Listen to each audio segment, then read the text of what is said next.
Ra đường bây giờ, chỉ một khoảnh khắc nhỏ thôi cũng đủ khiến cả đoạn đường đảo lộn. Xe đang chạy bình thường, vậy mà bất ngờ có người lao ra. Đang ôm qua thì xe khác tạt đầu. Hoặc giữa lúc đường đông lại có ai đó chen ngang đầy khó hiểu. Mỗi tình huống hiện ra qua camera hành trình đều khiến người xem giật mình, vì nó xảy ra nhanh tới mức không kịp trở tay. Và chính những khoảnh khắc như thế này giúp chúng ta hiểu rõ hơn những điều có thể gặp trên đường mỗi ngày. Anh em xem kỹ tình huống trong video hôm nay, thử xem lần này chuyện rẽ theo hướng nào, ai đúng ai sai và vì sao lại nguy hiểm đến thế. Nếu thấy đoạn nào quá căng hay có góc nhìn khác, cứ để lại bình luận phía dưới cho mọi người cùng bàn. Nhớ bấm like và đăng ký để không bỏ lỡ các tình huống tiếp theo, vì tin tôi đi, càng xem, anh em sẽ càng thấy giao thông ngoài kia không hề đơn giản. Tình huống ban đầu diễn ra khá bình thường, chưa có sự cố nghiêm trọng. Lực lượng chức năng đang thực hiện kiểm tra nồng độ cồn đối với các phương tiện đi qua. Mọi thứ diễn ra trật tự, ai đến cũng chấp hành. Tuy nhiên, ngay lúc ấy, một chiếc xe tải từ xa tiến tới và có dấu hiệu không muốn đi vào khu vực kiểm tra. Đây cũng là lúc câu chuyện bắt đầu trở nên bất thường.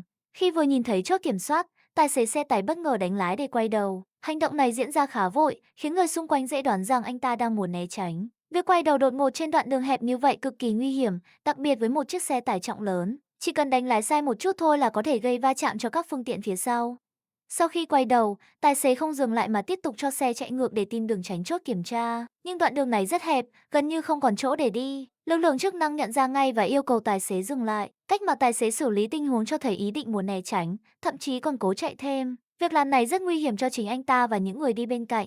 Dù không còn đường để chạy, tài xế lại tiếp tục quay đầu lần thứ hai. Di chuyển liên tục như vậy bằng một chiếc xe tải lớn trên đường hẹp rất dễ gây tai nạn. Nếu chỉ một phương tiện đi ngược chiều xuất hiện hoặc có người băng qua đường, hậu quả sẽ vô cùng khó lường. Việc cố tình né tránh chỉ khiến tình huống rối ren và mức xử phạt có thể nặng hơn rất nhiều. Qua câu chuyện này, chúng ta thấy rõ, né chốt kiểm tra, quay đầu đột ngột hay bỏ chạy không bao giờ là giải pháp. Nó chỉ làm tăng nguy hiểm cho bản thân và những người đang lưu thông. Khi gặp chốt kiểm tra, hãy hợp tác, giữ bình tĩnh và chấp hành theo hướng dẫn. Sự an toàn và trách nhiệm khi tham gia giao thông luôn là yếu tố quan trọng nhất. Trong đoạn video này, hai xe đi ngược chiều gặp nhau đúng lúc đường hẹp. Phía xe tải có vật cản chặn trước, lẽ ra tài xế phải giảm tốc và dừng lại. Tuy nhiên, đèn nháy liên tục lại tạo cảm giác như xe con phải tránh đường dù nguyên tắc rất rõ ràng, bên nào bị chắn thì bên đó nhường. Xe con có khách nên buộc phải đứng chờ, nếu không hai xe có thể sẽ bị kẹt cứng ngay tại chỗ, không bên nào nhúc nhích được. Quan sát toàn bộ tình huống có thể thấy lỗi chính nằm ở xe tải khi không chịu nhường dù phía mình bị cản trở. Chỉ cần tài xế chậm lại một chút, dừng hẳn một nhịp, cả hai xe đã có thể đi qua nhẹ nhàng. Từ cảnh này có thể rút ra một điều đơn giản nhưng rất quan trọng. Trên đường hẹp, chỉ một khoảnh khắc thiếu kiên nhẫn cũng dễ gây căng thẳng và nguy hiểm. Vì vậy, khi gặp đường nhỏ, hãy quan sát kỹ và nhường đúng bên để mọi người được an toàn và dễ dàng di chuyển. Trong đoạn video này, xe tải đang chạy ổn định thì từ làn đối diện, một chiếc xe máy bất ngờ đánh lái, định sang đường và cắt ngang ngay trước đầu xe tải. Mọi thứ xảy ra nhanh đến mức chỉ cần nhìn lại cũng thấy giật mình. Khoảng cách lúc đó đã rất gần, xe tải không có cách nào kịp phanh hay tránh. Chỉ vì muốn sang đường một cách vội vàng, người đi xe máy tự đẩy mình vào thế nguy hiểm mà có lẽ chính họ cũng không lường trước được. Xem kỹ toàn cảnh có thể thấy lỗi rõ ràng thuộc về xe máy khi sang đường mà không quan sát tốc độ và khoảng cách của xe tải. Việc cắt ngang như vậy chẳng khác nào tự lao vào điểm mù của chính mình. Nếu người lấy chịu chờ thêm vài giây để xe tải đi qua rồi mới rẽ, có lẽ câu chuyện chỉ đơn giản là một lần đổi hướng bình thường. Tình huống này nhắc rằng trên đường, sự bình tĩnh đôi khi chính là cách giúp mỗi người giữ được an toàn cho bản thân và cả người khác. Xem đoạn video này có thể thấy con đường vốn đã nhỏ, vậy mà hai xe tải lại đỗ chắn cả hai bên. Người chạy xe phía sau có camera cũng chỉ còn cách đứng lại nhìn, bởi không còn lối nào để đi tiếp. Anh cố quay từ nhiều góc để hai bác tài thấy rõ rằng mọi người phía sau đều bị kẹt cứng. Chỉ cần một bên nhích vào trong hoặc gập gương lại một chút thì xe sau đã có thể len qua. Nhưng vì cả hai xe đều để chiếm hết mặt đường nên ai đi đến đây cũng rơi vào cảnh khó xử. Khi quan sát kỹ hơn, sẽ thấy nguyên nhân nằm ở việc hai xe đỗ quá sát mép đường, chiếm trọn hai làn nên không còn khoảng trống cho ai di chuyển. Đường nhỏ mà đỗ như vậy chẳng khác nào tự tạo điểm nghẽn cho cả tuyến. Chỉ cần một bên đậu đúng vị trí hơn, nhường nhau một chút, người phía sau đã không phải xoay sở vất vả. Câu chuyện này gợi nhớ rằng trên những con đường hẹp, chỉ một chút để ý khi dừng xe cũng đủ giúp người khác đi lại nhẹ nhàng hơn và tránh được cảnh kẹt không đáng có. Trong đoạn video này, cả hai xe cùng đi vào một góc quá khá gấp. Đường cong khiến tầm nhìn bị che bớt, vậy mà chiếc xe phía ngoài lại ôm qua hơi sát sang phần đường của xe đối diện. Đúng lúc đó, chiếc xe còn lại lại đánh lái tạt đầu vào trong, khiến khoảng cách giữa hai bên chỉ còn tính bằng găng tay. Khoảnh khắc này nhìn thôi cũng thấy thót tim, vì chỉ cần lệch tay lái một chút là hai xe đã có thể chạm vào nhau ngay giữa khúc qua hẹp ấy. Nhìn kỹ lại có thể thấy lỗi chính thuộc về chiếc xe đánh lái vào qua mà không giữ đúng phần đường, khiến xe đối diện bất ngờ và khoảng cách giữa hai bên trở nên quá sát. Khúc qua vốn đã hẹp, thêm một pha tạt đầu như vậy càng khiến tình huống trở nên nguy hiểm.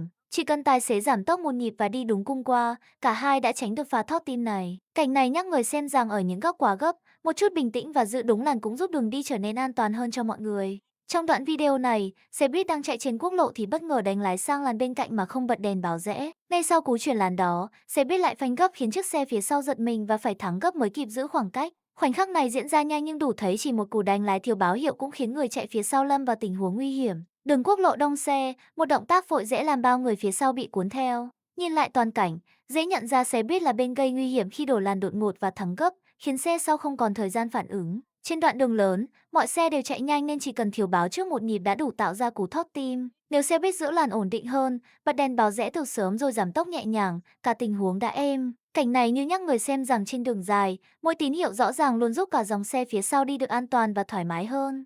Trong đoạn video này, dòng xe trước mặt đang kẹt cứng, ai cũng cố tìm cho mình một khoảng trống để nhích lên. Chiếc xe có camera đứng ở giữa điểm tắc nên chờ khá lâu. Tài xế chỉ xin nhẹ một khoảng nhỏ để lọt vào dòng xe, nhưng chiếc xe tải bên cạnh lại giữ chặt vị trí, không chịu nhường dù khoảng trống ngay trước mặt đủ để hai bên bớt khó xử. Cảnh này nhìn qua tưởng bình thường, nhưng giữa lúc đường đông, chỉ một cái lắc đầu là cả hàng dài phía sau phải đứng im thêm một lúc.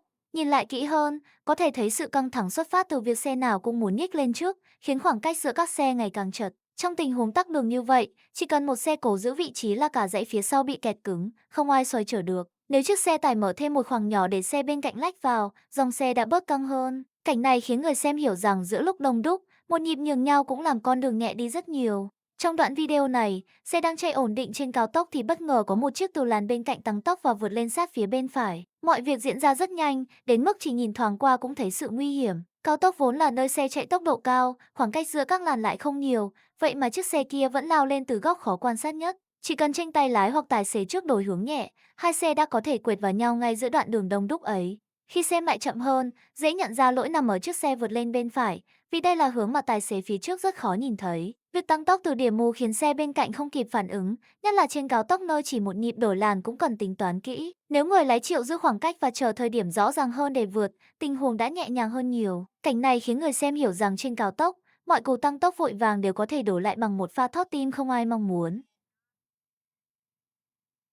Trong đoạn video này, chiếc xe đang chạy bình thường thì bất ngờ một em bé từ vỉa hè lao thẳng xuống lòng đường. Khoảnh khắc đó diễn ra quá nhanh khiến tài xế chỉ kịp nhấn phanh trong tích tắc. Nhìn lại mới thấy em bé đang chơi sát mép đường mà không có ai để mắt tới, nên chỉ cần một bước chân hụt là chạy thẳng ra trước đầu xe. Tình huống này khiến người xem giật mình, vì giữa lúc xe đang di chuyển ổn định, chỉ một chuyển động bất ngờ như vậy cũng đủ làm mọi thứ đảo lộn trong nháy mắt. Xem lại chậm hơn có thể thấy chiếc xe hầu như không còn khoảng trống để né vì em bé lao xuống đường quá bất ngờ. Tài xế đã phản ứng rất nhanh, nhưng vấn đề nằm ở việc để trẻ chơi sát mép đường mà không có người lớn để ý. Trẻ nhỏ hiếu động, chỉ cần một bước chân lệch là chạy vào nơi nguy hiểm. Nếu có người đứng gần giữ khoảng cách, tình huống đã bớt căng thẳng. Cảnh này khiến người xem hiểu rằng đôi khi chỉ một chút để mắt cũng giúp mọi hành trình an tâm hơn. Giữa lúc cao tốc đang đông xe, bỗng xuất hiện một chiếc xe phía trước, đi lùi giữa dòng xe đang chạy nhanh. Khoảnh khắc ấy khiến ai xem cũng phải khựng lại, vì chỉ cần một tài xế từ xa không kịp nhận ra là hậu quả khó lường. Cao tốc vốn là nơi xe chạy thẳng và giữ tốc độ ổn định, vậy mà chiếc xe kia vẫn lùi từng chút một như không hiểu phía sau đang có hàng loạt phương tiện tiến tới. Cảnh tượng đó khiến người xem chỉ dám nín thở vì quá mạo hiểm.